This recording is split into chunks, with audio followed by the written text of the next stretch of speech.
So this is a 5-year-old nonverbal child that only plays by opening and closing doors at their home.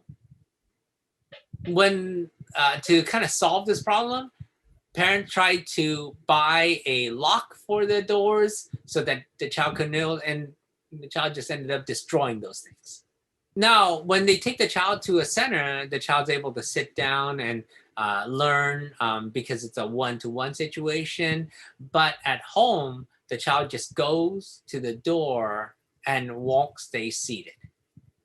Generally, like, oh, how can this parent get rid of this problematic behavior?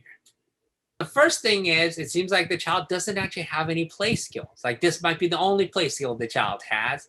And so the first thing that you really need to do, teach them how to play with various toys, you know, like, oh, and you have to structure it like, oh, I'm going to teach you how to play with puzzles. I'm going to teach you to play with this. I'm going to teach you to play with that. And you have to systematically apply that with the idea that as the child learns these kind of things, they'll find it more interesting.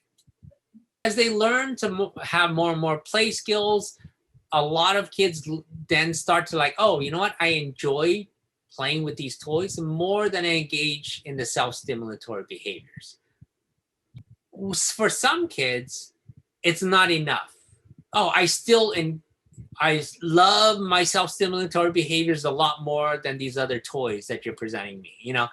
And so when you get to that point when, oh, they have some good play skills, but they still default a lot to the self-stimulatory behaviors, then we punish the self-stimulatory behaviors.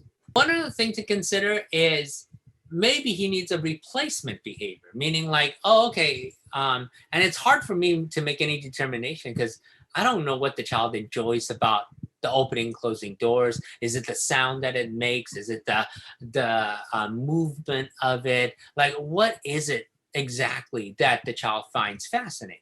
You know? So for myself, like, oh, you know, I would try a variety of things, you know?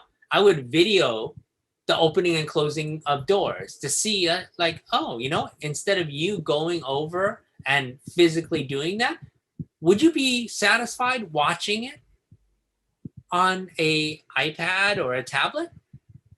You know, if I give you a little toy house that has a door on it, will you be happy just opening and closing that door instead of the real door?